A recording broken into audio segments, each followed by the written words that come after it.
بسم اللہ والصلاة والسلام علی رسول اللہ اما بعد فاعوذ باللہ من الشیطان الرجیم بسم اللہ الرحمن الرحیم۔ تفسیر القرآن الکریم سورۃ الحجر آیت نمبر 61۔ حضرت لوط علیہ السلام اور ان کی قوم کے قصے کے بارے میں اور ان کی ہلاکت کے متعلق یہاں پہ گفتگو ہے۔ اللہ سبحانہ و تعالیٰ فرماتے ہیں فَلَمَّا جَاءَ آلَ لُوطٍ الْمُرْسَلُونَ،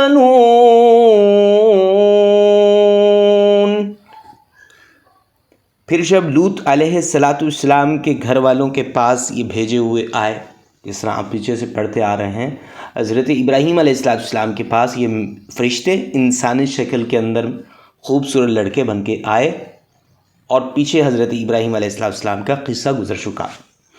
اب ان سے خوشخبریاں دے کر کے، عذاب کی نوید لے کر کے حضرت لوط علیہ السلام کی قوم کے پاس پہنچے، اور ابراہیم علیہ السلام قرائن سے سمجھ چکے تھے کہ فرشتوں کے آنے کا مقصد محض خوشخبری ہی دینا نہیں، کیونکہ عموماً فرشتے کسی بڑی مہم کے لیے ہی آیا کرتے ہیں، جیسے کہ آپ سورۃ الحجر کی آیت نمبر 8 میں پڑھ بھی چکے، مَا نُنَزِّلُ الْمَلَائِكَةَ إِلَّا بِالْحَقِّ، ہم فرشتوں کو نہیں اتارتے مگر حق کے ساتھ۔ اور جیسے کہ ہم نے بتایا آپ کو کہ حق سے مراد یہ ہوتا ہے کہ عذاب، فرشتوں کو جب حق کے ساتھ اتارا جاتا ہے مطلب عذاب کے ساتھ۔ حضرت لوط علیہ السلام کے پاس فرشتے پہنچے تو لوط علیہ السلام کا رد عمل کیا تھا؟ نیکسٹ آیت مبارکہ، قَالَ إِنَّكُمْ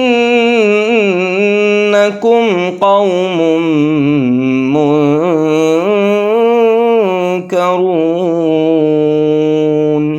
لوط علیہ السلام فرمانے لگے تم تو ایسے لوگ ہو جن کی کوئی جان پہچان نہیں، یعنی پہچانا نہیں نا، اجنبی اوپرے ہو۔ حضرت ابراہیم علیہ السلام کی طرح لوط علیہ السلام بھی انہیں پہچان نہ سکے۔ اس سے واضح طور پہ ثابت ہو جاتا ہے ساری دوسری مخلوقات کی طرح یہ دونوں جلیل القدر انبیاء بھی عالم الغیب نہ تھے، ورنہ فرشتوں کے آنے سے پہلے ہی انہیں جانتے ہوتے اور ان کے آنے سے باخبر ہوتے یہ کس لیے آ رہے ہیں۔ بلکہ ابراہیم علیہ السلام کو پہلے ہی معلوم ہوتا ہے کہ مجھے اتنی عمر میں اسحاق عطا ہوں گے، لوط علیہ السلام کو پہلے معلوم ہوتا ہے کہ میری اس دن قوم کا انجام یہ ہوگا۔ اگر ہم مان لیں حضرت ابراہیم علیہ السلام یا حضرت لوط علیہ السلام یہ علم الغیب جانتے تھے، عالم الغیب تھے، تو اس کا نتیجہ کیا اخذ ہوگا؟ پھر ابراہیم علیہ السلام کا اسماعیل علیہ السلام کو ذبح کرنے پر صبر، آگ میں ڈالے جانے پر استقامت کا اظہار، ہاجرہ اسماعیل علیہ السلام کو وادی غیر ذی زر میں چھوڑنے پر صبر، غرض ان کی کوئی آزمائش نہیں رہے گی۔ کیوں آزمائش کیوں نہیں رہے گی؟ کیونکہ اگر پہلے سے پتہ ہو کہ ہمارا کچھ نہیں بگڑے گا تو ہر شخص آگ میں کود جائے گا۔ اگر آپ کو پتہ ہو کہ بھئی میرا واہ ہو جائے گی، میں آگ میں جاؤں گا نا تو مجھے کچھ بھی نہیں ہونا، اور عوام سمجھے گی پتہ نہیں یار اس کے اندر میں کوئی کرامت ہے، اس کے اندر یہ چیز ہے، تو پھر تو بلے بلے ہو جائے گی نا، ہر شخص جانے کے لیے تیار ہو جائے گا۔ پتہ ہی ہے کہ چھری نے چلنا نہیں ہے تو ہر شخص اپنے بیٹے کی گردن پہ چھری چلا لے گا، تو پھر ہم یہ قصہ کیوں شیئر کرتے ہیں کہ بڑی جلیل پہاڑوں جیسی استقامت ابراہیم علیہ السلام کی رب کے پیغام کے سامنے جو ہے نا انہوں نے اپنے بیٹوں کو لٹا کر کے چھری چلا دی۔ پھر یہ تو ساری کہانیاں اور یہ ساری باتیں اور ساری معجزات ان کی قربانیاں ساری رائے گاہ جاتی ہیں اگر ہم سمجھیں کہ نبی عالم الغیب ہیں، جبکہ ایسا ہرگز نہیں۔ اللہ بار بار قرآن مجید میں فرماتے ہیں کہ اللہ کے علاوہ کوئی عالم الغیب نہیں، ہاں مگر جتنی ان کو انبیاء کو وحی کر دی جاتی ہے بس اتنا ہی ان کو معلوم ہوتا ہے، اس کے علاوہ ان کو کچھ معلوم نہیں ہوتا۔ تو یہاں پہ حضرت لوط علیہ السلام کو کوئی وحی نہیں تھی کہ یہ کون ہے کون نہیں ہے، نہ ابراہیم علیہ السلام کو وحی تھی، اس لیے دونوں انبیاء پہچان نہ سکے۔ سمپل۔ قالوا بل جئناك بما كانوا فيه يمترون، فرشتوں نے جواب دیا کوئی ہم ایسے لوگ نہیں ہیں جن کی کوئی جان پہچان نہیں۔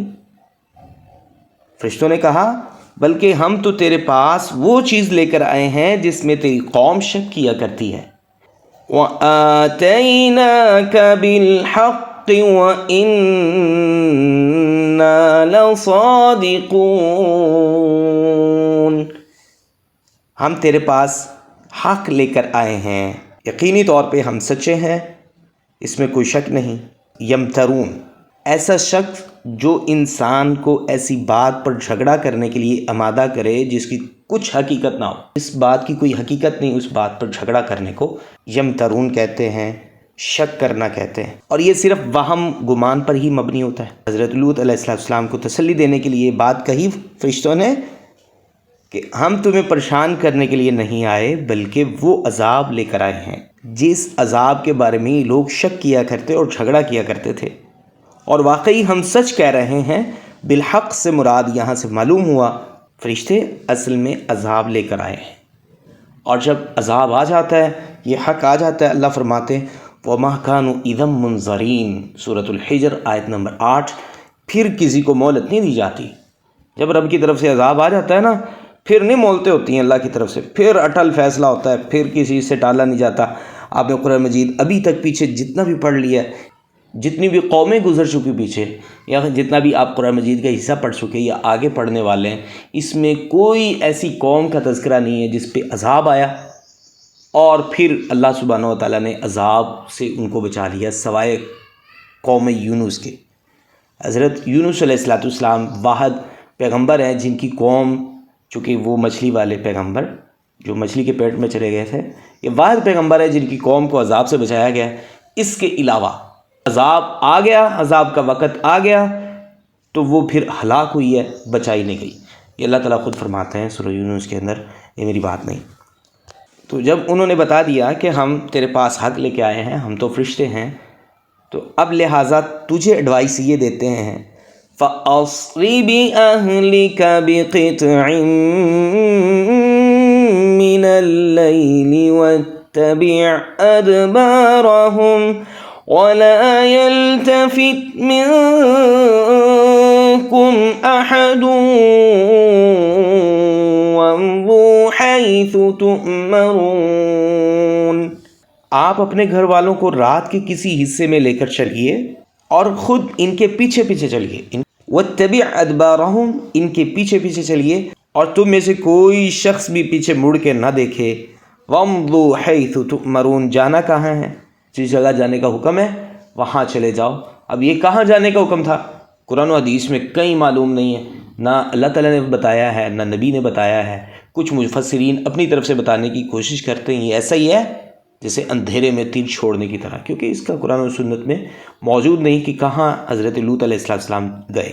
وَاتَّبِعْ أَدْبَارَهُمْ، یہاں پہ ایک جملہ ہے، لوط علیہ السلام کو ان کے پیچھے پیچھے چلنے کا حکم دیا، اپنی قوم کو آگے رکھنے کا۔ کیوں؟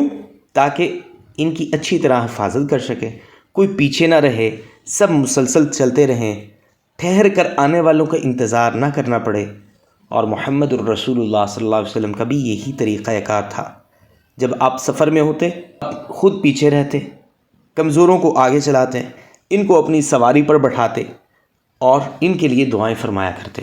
اور یہی حضرت لوط علیہ السلام کو فرشتوں کی طرف سے ایڈوائس تھی کہ آپ اپنی قوم کو جو بچائی جائے گی، یعنی آپ کے گھر والے یا آپ پر ایمان لانے والے، ان کو آگے رکھیے، آپ ان کے پیچھے پیچھے چلیے۔ وَلَا يَلْتَفِتْ مِنْكُمْ أَحَدٌ، مڑ کے تم میں سے کوئی پیچھے نہ دیکھے، کیونکہ مڑ کر دیکھنے میں وہ تیزی باقی نہیں رہتی جو اللہ کے عذاب کی جگہ سے بھاگنے میں تیزی ہونی چاہیے۔ وطن چھوڑتے وقت حسرت سے انسان بار بار دیکھنے کی بجائے، ظاہری بات ہے جب انسان اپنا وطن چھوڑتا ہے، اپنی جگہ چھوڑتا ہے، اپنا علاقہ چھوڑتا ہے اور اس کو پتہ ہوتا ہے کہ یہ تباہ ہونے والا ہے، ختم ہونے والا ہے، سب کچھ تہس نہس ہو جائے گا اور میں بچوں گا، اور اس وقت میں انسان حسرت کے ساتھ بار بار دیکھتا ہے۔ بار بار دیکھنے کی بجائے حکم تھا کہ آگے بڑھتے جاؤ، آگے بڑھتے جاؤ، تاکہ نہ دل کسی اور طرف متوجہ ہو اور نہ کوئی چلنے کے اندر میں کمی واقع ہو، اور نہ بدترین قوم کی بربادی دیکھتے ہوئے دل کے اندر میں کوئی رکت پیدا ہو، کوئی نرمی پیدا ہو۔ حیث تؤمرون کا ہم پہلے آپ کو بتا چکے کہ کہاں پہ حضرت لوط علیہ السلام گئے، وہ جگہ اللہ تعالیٰ نے ذکر نہیں فرمائی، رسول اللہ صلی اللہ علیہ وسلم نے ذکر نہیں فرمائی. اور ایسے مفسرین پہ بھی تعجب ہے جنہوں نے کہا شام، اردن، مصر وغیرہ کے نام لیتے ہیں جو اندھیرے میں تیر چلانے کے مترادف ہیں. اللہ سبحانہ و تعالیٰ فرماتے ہیں اور ہم نے ان کی طرف اس بات کی وحی کی، لوط علیہ السلام کی طرف اس بات کی وحی ہوئی ان دابر ہؤلاء مقطوع مصبحین، کہ ان لوگوں کی جڑ صبح ہوتے ہی کاٹ دی جانے والی ہے. یہ رات کے کسی ایک بھی ٹکڑے میں چلے، یعنی رات کے اندھیروں میں اپنے ایمان لانے والوں، گھر والوں کو لے کر کے چلے گئے، اور بتایا گیا کہ صبح ہوتے ہی ان پر عذاب نازل ہونے والا ہے. اور دابر سب سے پیچھے رہ جانے والا، جب کسی چیز کو، جب کسی درخت کو اکھاڑتے ہیں تو سب سے آخر میں جو چیز بچتی ہے اس کو جڑ کہتے ہیں، اس لیے دابر ان کی جڑ کاٹ دی جائے گی. یعنی مطلب یہ ہے یہ سب لوگ ہلاک کر دیے جائیں گے، ان میں کوئی زندہ نہیں بچے گا. اب درخت جو ہے کاٹ دیا جاتا ہے، جڑ تو بچ جاتی ہے نا، لیکن اللہ فرماتے ہیں ہم جڑوں سے اکھیڑ دیں گے ان کو. مقطوع مصبحین، حضرت لوط علیہ السلام کی قوم کی ہلاکت کے لیے صبح کا وقت مقرر کیا گیا. اور سورۃ ہود کے اندر آیت نمبر 81، ان موعدهم الصبح الیس الصبح بقریب،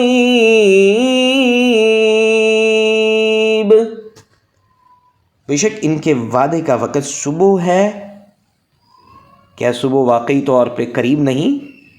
کیا کوئی صبح دور ہے؟ اگر شام پڑ گئی تو صبح کیا دور ہوتی ہے؟ وَجَاءَ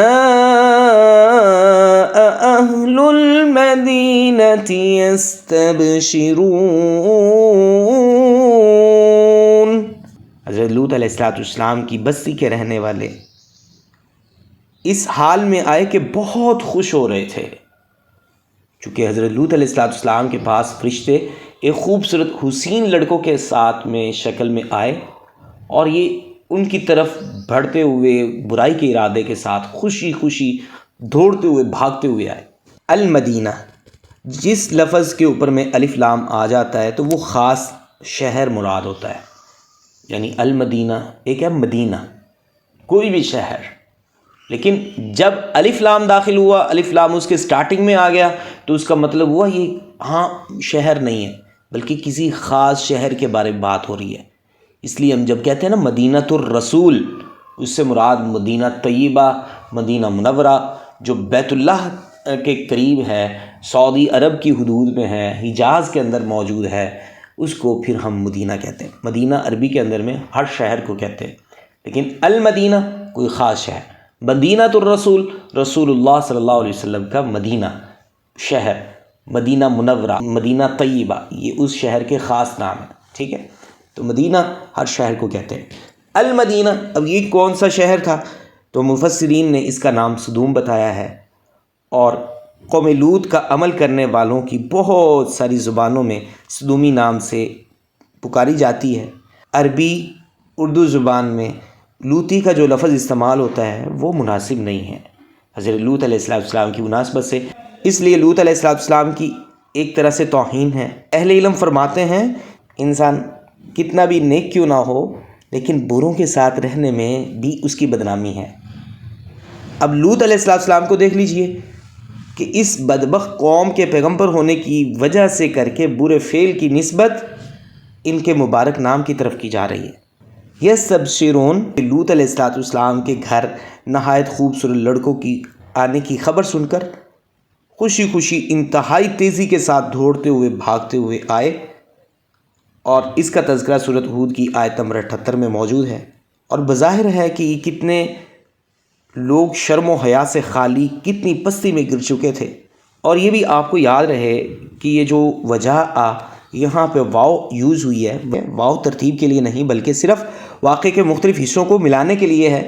کیونکہ اگر پہلی وحی آ چکی تھی حضرت لوط علیہ السلام، جیسے کہ پیچھے آپ نے دیکھا ہے نا کہ انہوں نے وَآتَيْنَاكَ بِالْحَقِّ وَإِنَّا لَصَادِقُونَ، انہوں نے فرمایا فَأَسْرِ بِأَهْلِكَ بِقِطْعٍ مِّنَ اللَّيْلِ وَقَضَيْنَا إِلَيْهِ ذَلِكَ الْأَمْرَ أَنَّ دَابِرَ هَؤُلَاءِ قَوْمٌ مُصْبِحِينَ، کہ ہم نے ان کی طرف وحی کر دی اس معاملے کی کہ ان کی صبح ہوتے ہی جڑ کاٹ دی جائے گی، ان کو تباہ کر دیا جائے گا. تو پھر اگر یہ پہلے وحی آ چکی تھی تو حضرت لوط علیہ السلام مہمانوں کو جان چکے تھے کہ یہ فرشتے ہیں، تو انہیں پریشان ہونے کی کیا ضرورت تھی؟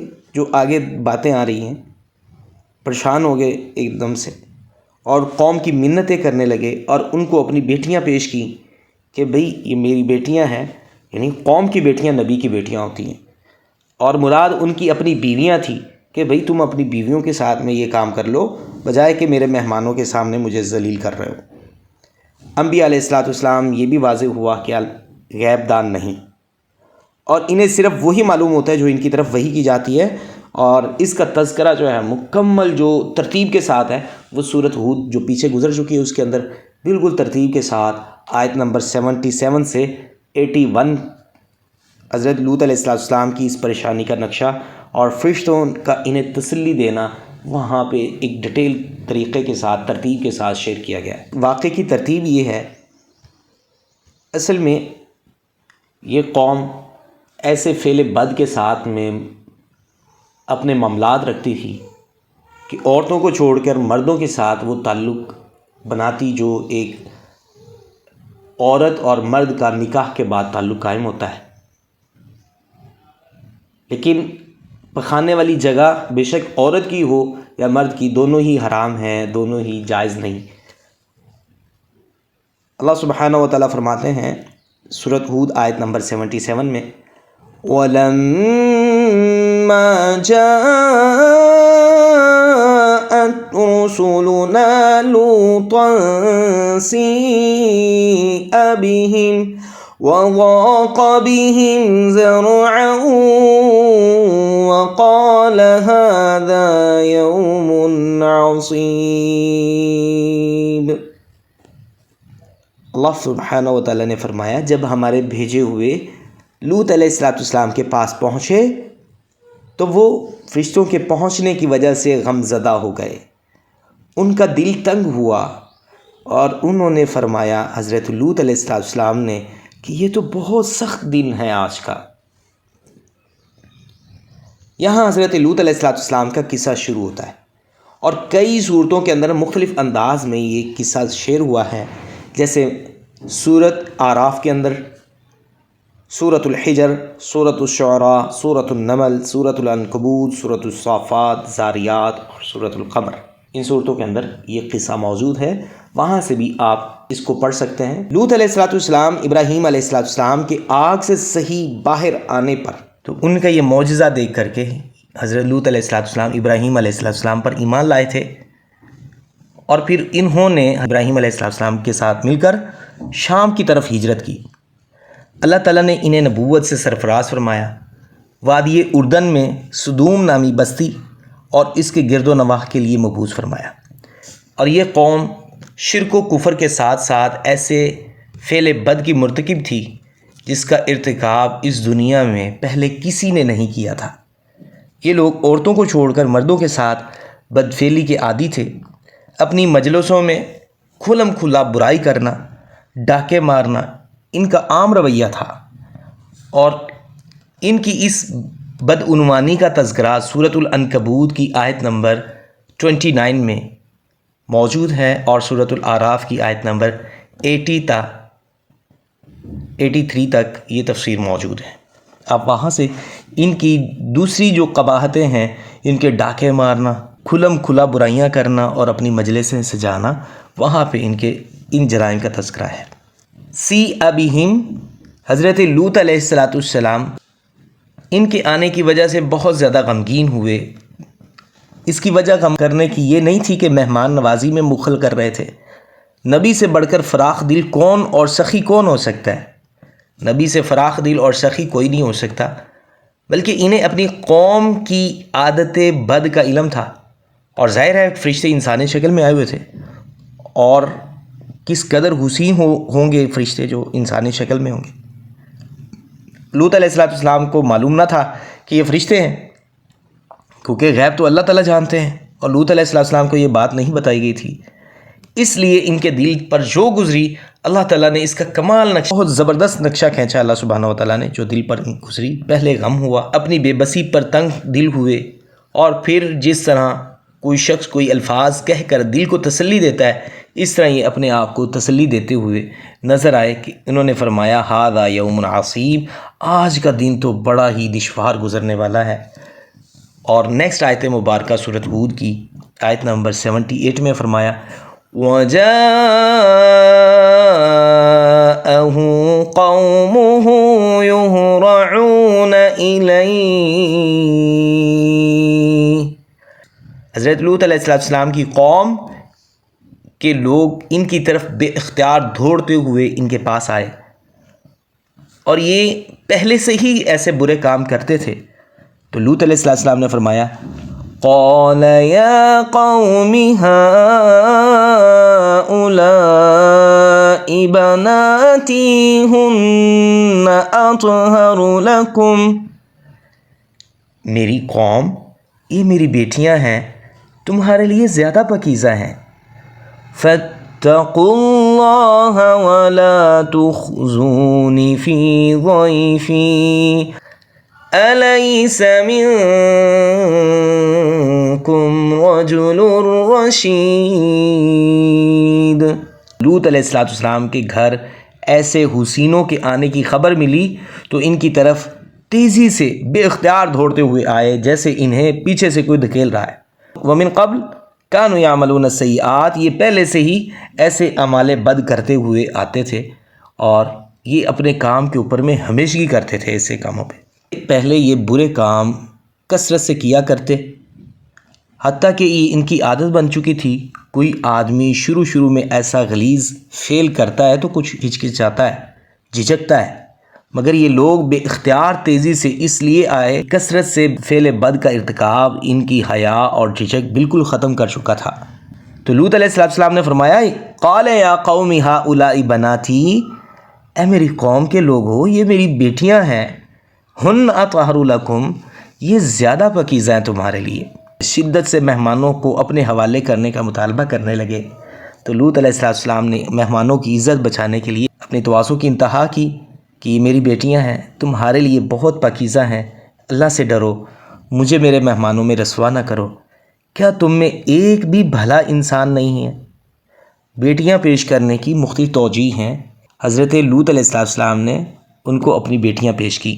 ان لوگوں کو بتانا یہ مقصود ہے نبی اپنی قوم کے لیے بمنزلہ باپ کے ہوتا ہے، اور قوم کی ساری عورتیں نبی کی بیٹیاں ہوتی ہیں۔ لوط علیہ السلام کو اپنی بیٹیاں مراد یہ لے رہے تھے کہ تمہاری جن سے شادیاں ہوئی ہیں، جو تمہاری بیویاں ہیں، وہ تمہارے لیے زیادہ پاکیزہ ہیں کہ آپ ان کے ساتھ یہ عمل کرو، نہ کہ میرے مہمانوں کے سامنے مجھے شرمندہ کرو۔ تو انہوں نے آگے سے کہا قالوا لقد علمت ما لنا في بناتك من حق وإنك لتعلم ما نريد۔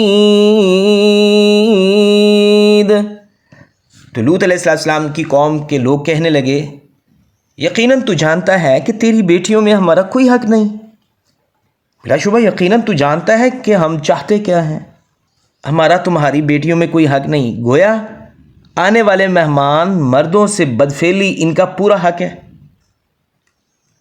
مطلب یہ ہے کہ ہمیں عورتوں یا بیویوں سے کوئی دلچسپی نہیں، ہم جو چاہتے ہیں وہ تجھے معلوم ہے کہ ہم کس بدفعلی کے عادی ہیں، اس لیے تم ہماری راہ میں رکاوٹ نہ بنو۔ اور اس کے جواب میں ان کی خباثت کا پورا نقشہ سامنے آ جاتا ہے، صاف معلوم ہو جاتا ہے کہ کیوں ان کو اللہ سبحانہ و تعالیٰ نے عذاب کا مستحق سمجھا جو ان کے علاوہ کسی قوم پر بھی نازل نہ کیا گیا۔ تو حضرت لوط علیہ السلام نے ایسے ان کے رویوں کو دیکھتے ہوئے اظہار بے بسی کا تذکرہ فرمایا کچھ ان الفاظ میں قال لو ان لی بکم قوة او آوی الى رکن شدید۔ لوط علیہ السلام فرمانے لگے کاش میرے پاس تمہارے مقابلے میں کچھ طاقت ہوتی یا میں کسی مضبوط سہارے کی پناہ لے لیتا۔ لوط علیہ السلام اس قوم کے ایک طرح سے اجنبی تھے، اللہ تعالیٰ نے انہیں اہل صدوم کی اصلاح کے لیے مقرر فرمایا تھا۔ انہوں نے اس بات کی تمنا کا اظہار کیا کاش مجھے تمہارے مقابلے میں کوئی قوت حاصل ہوتی یا میں کسی مضبوط سہارے کی پناہ لیتا، یعنی میرا خاندان یہاں ہوتا تو میں تم سے نمٹ لیتا۔ ابو ہریرہ رضی اللہ تعالیٰ فرماتے ہیں رسول اللہ علیہ وسلم نے فرمایا اللہ تعالیٰ لوط علیہ السلام پر رحم فرمائے، یقیناً وہ بہت مضبوط سہارے کی پناہ رکھتے تھے، یعنی وہ اللہ تعالیٰ کا سہارا رکھتے تھے جو سب سے مضبوط، اور اس وقت ان کے پاس فرشتوں کی شکل میں بھی مضبوط سہارا موجود تھا، اگرچہ انہیں معلوم نہیں تھا، کیونکہ اسباب کا مہیا کرنا یا ان کی خواہش کرنا اللہ تعالیٰ پر توکل کے خلاف نہیں ہے۔ لوط علیہ السلام یقیناً اللہ تعالیٰ کو اپنا سہارا سمجھتے تھے، مگر اس وقت وہ ساتھی مہیا ہونے کی صورت میں فوری طور پر اس خبیث قوم کا رستہ قوت بازو کے ساتھ روکنے کی خواہش مند تھے۔ نبی صلی اللہ علیہ وسلم نے پوچھا تھا قبیلوں سے، کون میری مدد کرتا ہے اور مجھے جگہ دیتا ہے کہ میں اپنے رب کا پیغام پہنچاؤں؟ آخرکار انصار مدینہ نے آپ صلی اللہ علیہ وسلم کی دعوت پر لبیک کہا، اپنی جان و مال اولاد کی طرح آپ کی حفاظت اور دفاع کیا۔ اللہ سبحانہ وتعالیٰ نے ان کے بارے میں فرمایا یا ایھا الذین آمنوا کونوا انصار اللہ كما قال عيسى ابن مريم للحواريين من أنصاري إلى الله قال الحواريون نحن أنصار الله۔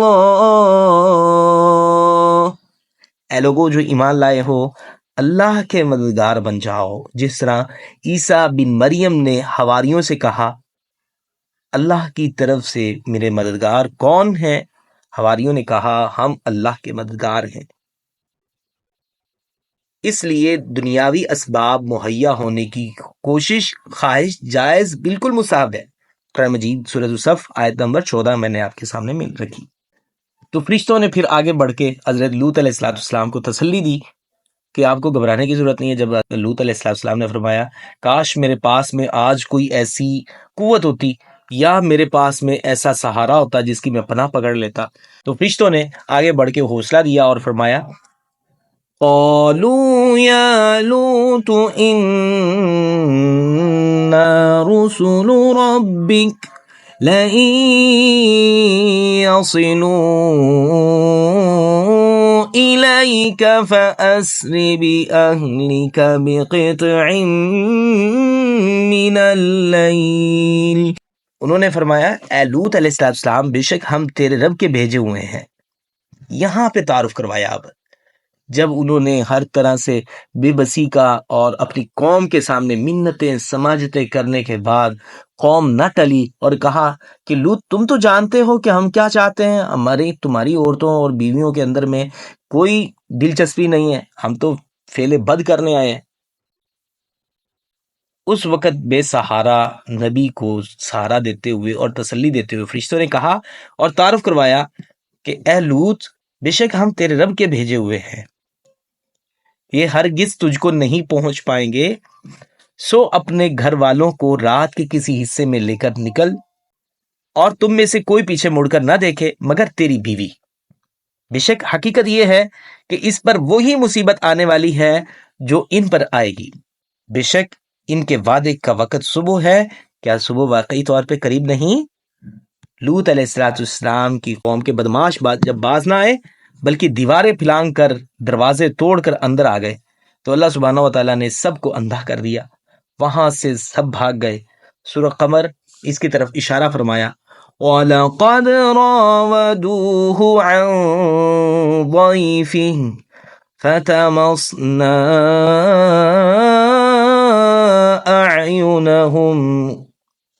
اللہ فرماتے ہیں بلا شبہ یقیناً انہوں نے اسے اس کے مہمانوں سے بہکانے کی کوشش کی تو ہم نے ان کی آنکھیں مٹا دی، پس چکھو میرا عذاب اور میرا ڈرانا۔ سورۃ القمر آیت نمبر 37۔ جب فرشتوں نے دیکھا کہ لوط علیہ السلام بالکل عاجز آ گئے ہیں، اپنی قوم کے بدکاروں کو روک سکنے کی وجہ سے کر کے بہت سخت رنجیدہ ہیں، رب کی طرف سے بھیجے ہوئے فرشتے مزید تسلی یہ دی کہ یہ لوگ کبھی بھی آپ کے ارد گرد جمع نہیں ہو سکتے، آپ کے پاس نہیں آ سکتے، آپ کو نہیں پا سکتے۔ فَأَسْرِ بِأَهْلِكَ بِقِطْعٍ مِّنَ اللَّيْلِ، لہٰذا رات کے کسی بھی حصے میں اپنے گھر والوں کو یہاں سے لے کر نکل جاؤ، اور پیچھے مڑ کر نہ دیکھنا، صرف گھر والوں کو لے کر نکلنے کا حکم اس لیے دیا کہ کوئی اور شخص مسلمان نہیں ہوا۔ سورۃ الزاریات آیت نمبر 35 سے 36، اس کا واضح ثبوت وہاں پہ موجود ہے۔ اِلَّا امرأتک کی دو تفسیریں موجود ہیں۔ ایک تو یہ تفسیر ہے فَأَسْرِ بِأَهْلِكَ سے استثناء، یعنی اپنی بیوی کے سوا دوسرے گھر والوں کو یہاں سے لے کر نکلو۔ دوسرا یہ ہے کہ تم میں سے کوئی مڑ کر نہ دیکھے مگر تمہاری بیوی مڑ کر دیکھے گی اور اپنے کفر اور قوم کی ہمدردی کی وجہ سے ان پر عذاب دیکھ کر آہو پکار کرے گی، تو اس سے بھی وہی عذاب پہنچے گا جو ان کو پہنچا۔ پہلا معنی جو ہے وہ زیادہ قریب ہے کہ اپنی بیوی کے علاوہ باقیوں کو لے کر یہاں سے نکل جاؤ۔ فرشتوں نے بتایا ان پر عذاب صبح کے وقت آئے گا۔ الیس الصبح بقریب، کیا صبح کا وقت قریب نہیں؟ صبح کا وقت شاید اس لیے مقرر کیا گیا کہ وہ آرام کا وقت ہوتا ہے، لوگ جو ہے جاگ رہے ہوتے ہیں، آرام کے وقت عذاب زیادہ تکلیف دہ ہوتا ہے، اور ایسے وقت میں عذاب دیکھنے والوں کے لیے باعث عبرت بھی ہوتا ہے۔ نبی صلی اللہ علیہ وسلم نے فتح مکہ بھی صبح صبح کیا اور فرمایا فَلَمَّا جَاءَ أَمْرُنَا جَعَلْنَا عَالِيَهَا سَافِلَهَا وَأَمْطَرْنَا عَلَيْهَا حِجَارَةً مِّن سِجِّيلٍ مَّنضُودٍ۔ پھر جب ہمارا حکم آیا تو ہم نے اس کے اوپر والے حصے کو نیچے کر دیا اور ان پر تہ بتہ کنکریٹ کے پتھر برسائے۔ جب ہمارے عذاب کا حکم آیا تو ہم نے اس کی بستی کے اوپر والے حصے کو نیچے کیا، یعنی پوری بستی الٹ دی۔ یہ عذاب ان کے فعل بد کی وجہ سے انہوں نے بھی فطرت کو بدلا، عورتوں کو چھوڑا، مردوں سے اپنی شہوت رانی کا ذریعہ بنایا۔ سجیل سنگ اور گل، پتھر مٹی کے ملے ہوئے ڈھیلے، سنگ گل مٹی کے پتھر یعنی پختہ اینٹوں کے روڑے ان پر برسائے گئے۔ عذاب کے طور پر بستی الٹنے کے بعد ان پر اینٹوں اور پتھروں سے ایسی مسلسل بارش برسائی گئی کہ ان کی تہیں لگ گئی، یعنی ان کی ہلاکتوں کی تہیں لگ گئی اور یہ تہ بتہ مرنے لگے اور کثرت اموات ہوئی۔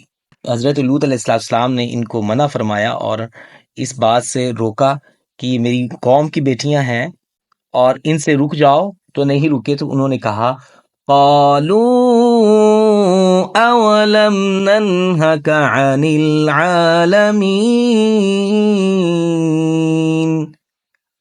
اس کی قوم والوں نے کیا کہا تھا جب حضرت لوط علیہ السلام منع فرما رہے تھے رک جاؤ رک جاؤ؟ انہوں نے کہا کیا تجھے جہاں سے منع نہیں کیا؟ اب تم جس کو بھی چاہو گے کسی بھی اجنبی کو مہمان بنا لو گے، تو ہمارے مقابلے میں کسی کی حمایت نہ کرو۔ تو حضرت لوط علیہ السلام نے فرمایا قال هؤلاء بناتي إن كنتم فاعلين، یہ میری بیٹیاں ہیں، اگر تم کرنے والے ہو تو ان سے کر لیجیے۔ اس کی تفسیر وضاحت ہم نے کر دی، اور یہاں پہ ایک جملہ اللہ سبحانہ و تعالیٰ نے نبی صلی اللہ علیہ وسلم کی شان مبارک میں فرمایا لَعَمْرُكَ إِنَّهُمْ لَفِي سَكْرَتِهِمْ يَعْمَهُونَ۔ اے محمد صلی اللہ علیہ وسلم، تیری عمر کی قسم، تیری زندگی کی قسم، بے شک یقیناً اپنی مدہوشی میں بھٹکے پھرتے تھے۔ اللہ سبحانہ و تعالیٰ نے ایسے ہی نہیں ان کو تہس نہس کر دیا، بلکہ یہ مدہوشی کے اندر میں، اپنی ہوس کے اندر میں بھٹکے پھرتے تھے۔ یہاں اللہ کے رسول صلی اللہ علیہ وسلم کی تکریم، عزت افزائی بھی ہے کہ آپ کی زندگی کی قسم کھائی، اور اس کا مطلب یہ ہے کہ اے نبی محمد صلی اللہ علیہ وسلم، آپ کی پوری پاکیزہ زندگی اور عفت اس بات کی دلیل ہے کہ وہ لوگ جو اس کے بالکل برعکس چلنے والے تھے وہ دراصل ہوش میں نہ تھے، اور اسی مدہوشی میں ایسے بھٹکے پھرتے تھے کہ ان کے لیے راہ راست پر آنا ممکن ہی نہیں تھا۔ فَأَخَذَتْهُمُ الصَّيْحَةُ مُشْرِقِينَ،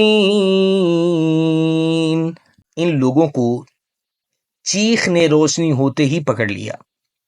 فَأَخَذَتْهُمُ الصَّيْحَةُ، چیخ نے آ پکڑا، مشرقین صبح کے وقت. فَجَعَلْنَا عَالِيَهَا سَافِلَهَا وَأَمْطَرْنَا عَلَيْهِمْ حِجَارَةً مِّن سِجِّيلٍ، اور ہم نے ان کے اوپر والے حصے کو نیچے کر دیا اور ان پر پتھروں کی بارش برسائی. تو یہاں پہ ایک اہم پوائنٹ ہے، وہ یہ کہ ان کے اوپر میں مصبحین صبح کے وقت، اور سورۃ القمر کی آیت نمبر 38 میں بکرتن کا لفظ ہے، جس کا مطلب ہوتا ہے دن کا پہلا حصہ. مشرقین، اشرقہ یشرق، اس سے مراد ہوتا ہے طلوع شمس، جو یہاں پہ موجود ہے نا مشرقین، اس سے مراد ہوتا ہے سورج کے نکلنے کے وقت. اور دوسری صورت کے اندر میں بکراتن کے الفاظ ہیں، جس کا مطلب ہوتا ہے دن کا پہلا حصہ. تو مطلب یہ ہے کہ صبح کے وقت عذاب شروع ہوا اور سورج چڑھنے تک رہا. اور ایک تطبیق یہ دی جاتی ہے کہ صبح نمودار ہونے سے لے کر سورج چڑھنے تک سارا وقت ہی عرف کے اندر میں صبح کہلاتا ہے. یعنی جب روشنی شروع ہوتی ہے اور سورج نکلنے تک عرف کے اندر میں یہ سارا کا سارا وقت صبح ہی کہلاتا ہے. جیسے کہ سورۃ زمر کے اندر میں وَأَشْرَقَتِ الْأَرْضُ بِنُورِ رَبِّهَا، آیت نمبر 69، اور زمین اپنے رب کے نور کے ساتھ روشن ہو جائے گی. اللہ فرماتے ہیں بے شک اس میں گہری نظر سے دیکھنے والوں کے لیے یقیناً بہت ساری نشانیاں موجود ہیں. للمتوسمین، یعنی غور فکر کرنے والوں کے لیے، گہری نظر والوں کے لیے اس بستی میں بہت ساری نشانیاں ہیں. وَإِنَّهَا لَبِسَبِيلٍ مُقِيمٍ، اور بے شک وہ بستی یقیناً ایک دائمی رستے پر آباد تھی، ہمیشہ رہنے والا رستہ. مطلب یہ ہے قافلہ حجاز سے شام یا حجاز سے عراق جاتے وقت جب مصر جاتے تھے، یہ بستی ان کے رستے میں پڑتی تھی. حجاز سے شام یا عراق سے مصر جاتے وقت یہ بستی راستے میں پڑتی. یہ ایسے لوگ ہیں جو ان کی تباہی کے آثار دیکھتے ہیں. یہاں پہ مراد مقصود مخاطب کفار مکہ ہیں اور یہ یہود و نصارہ ہیں، کہ جو لوگ ان کے رستوں سے گزرتے ہیں اور ان کی تباہی کے آثار دیکھ کر کے کوئی عبرت حاصل نہیں کرتے.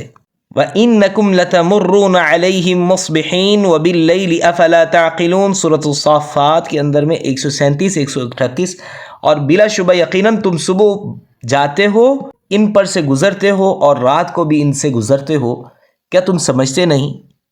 اللہ تعالیٰ نے ان کو فرمایا کہ تم ان کی عذاب والی جگہوں سے گزرتے ہو، پھر بھی تو تم نہیں سمجھتے، اللہ سے نہیں ڈرتے. اور یہ کون سا علاقہ ہے؟ اس وقت میں آپ گوگل پہ لکھیں گے ڈیڈ سی، بحر میت یا بحر لوط، جنوب مشرق میں یہ واقع بستی تھی. ان فی ذلک لآیۃ للمؤمنین، بے شک اس میں ایمان والوں کے لیے ایک بڑی نشانی ہے. اور ابراہیم علیہ السلام کے قصے میں اللہ تعالیٰ کی مغفرت و رحمت، عذاب الہی کی ایک بہت بڑی نشانی ہے. یہاں پہ ایک لفظ استعمال کیا لآیہ، نشانی. یہاں نشانی کو واحد ذکر فرمایا کہ ایمان والوں کے یقین کے لیے، جو ایمان لے کر آتے ہیں ان کے یقین کے لیے ایک ہی نشانی کافی ہوتی ہے. اور ظاہر ہے اس میں مومنوں کی بھی تعریف ہے کہ مومن ایک دلیل کافی ہوتی ہے، اللہ کی طرف سے پہنچ جائے، اس کے نبی کی طرف سے پہنچ جائے، اس پر ایمان لے آتے ہیں، اس کو مان لیتے ہیں. اللہ سبحانہ و تعالی ہمیں بھی عمل کی توفیق عطا فرمائے، اور ایسے اعمال بد جو پہلی قوموں میں گزرے ہیں اللہ اس سے ہماری حفاظت فرمائے، سلامت رہیں ٹھیروں خوشیوں کے ساتھ، رب کے فرما بردار بنتے ہوئے، رب کی نافرمانیوں سے بچتے ہوئے. اور ہمیں چاہیے کہ ہم وہ تمام چیزیں جو اللہ تعالیٰ نے روکی ہیں، منع فرمایا، اس سے رک جائیں، اور جس قدر اللہ تعالیٰ نے جن چیزوں کے کرنے کا حکم دیا، جتنی طاقت استطاعت ہمت ہے اتنا کر لیں. واللہ تعالیٰ عالم بالصواب. والسلام علی آداب. اگر کوئی سوال ہے تو آپ کر سکتے ہیں، نہیں تو کلاس کو لیو کر سکتے ہیں.